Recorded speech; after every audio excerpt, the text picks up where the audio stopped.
ሌዛንና አዶንያይን ምንድነው እንደዚህ ሊያፋጥጣቸው የተነሳው? እሱስ ምን ለመውሰድ ይፈልጉ ነው? እሷስ ደግሞ ምን ይወስዳል ብላ ምን አስባ ይሆን? ምን ተጠራጥራ ይሆን?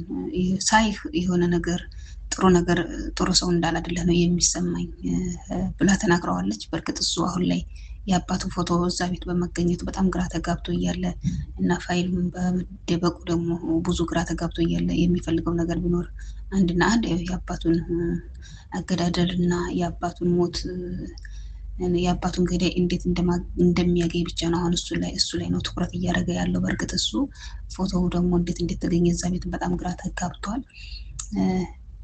ሄለን ታደርገዋለች ወይስ ማን አደረገው በማለት ግራ ተጋብቶ ይገኛል። ቤሉል እንግዲህ እንዴት ሊሆን ቻለ እያለ ቤሉልም ያው ግራ ተጋብቶ ነው ያለው አሁን ላይ። ቤሉልም እንግዲህ ሄለን ሊያናግራት ሄዶ ነበር። ሄለንም እንግዲህ የመለሰችለትን አይታችኋል።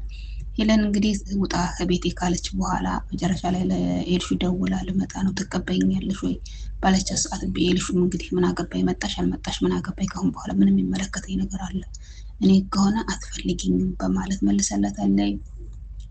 እንግዲህ መሲም ለቴዲ የተሰጠውን ደብዳቤ ሄለን የሰጠችውን ደብዳቤ ካነበበች በኋላ ራሷን መቆጣጠር እስከሚያቅታት ድረስ በጣም ተበሳጭታለች። ቴዲ ሲገባም እንግዲህ አይታችኋል እንዴት እንዳደረገችው። እሱም በእርግጥ ምን እንደተፈጠረና ምን እንደሆነች አላወቀም።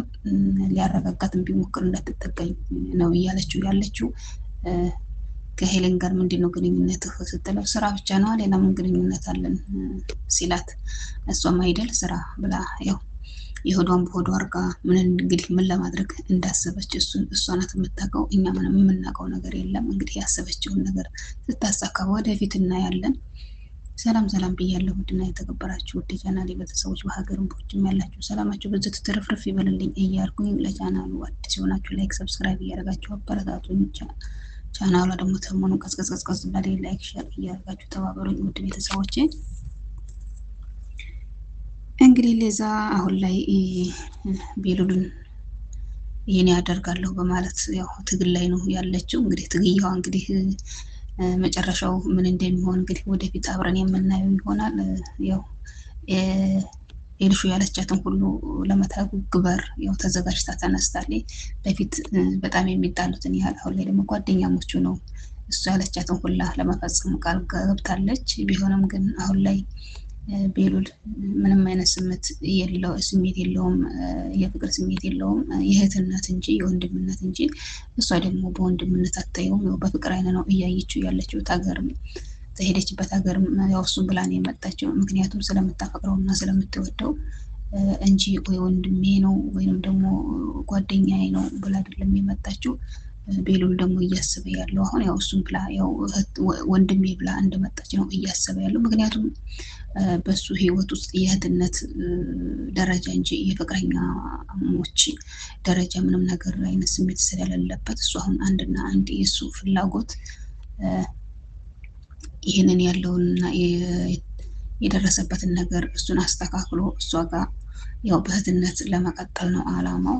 እሷ ግን ያው ፍቅረኛሞችና የትዳር አጋሮች እንዲሆኑ ትፈልጋለች። ቢሆንም ግን ቤሉል አሁን ላይ ከእኑኑ በቀር ሌላ ማንንም ማሰብ አይችልም። እንግዲህ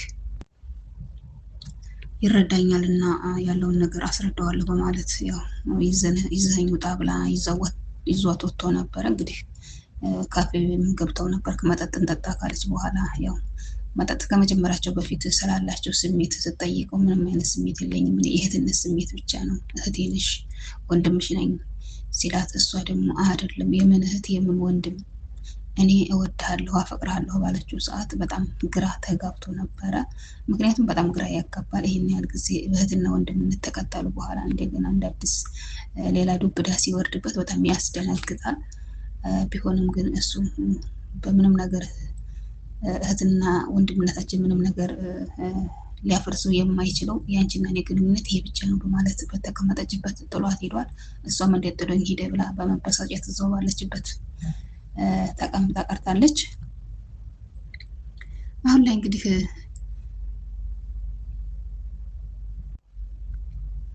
ኤልሹም ጠንክራ ትምህርቷን ለመማር ወስና ተነስታለች።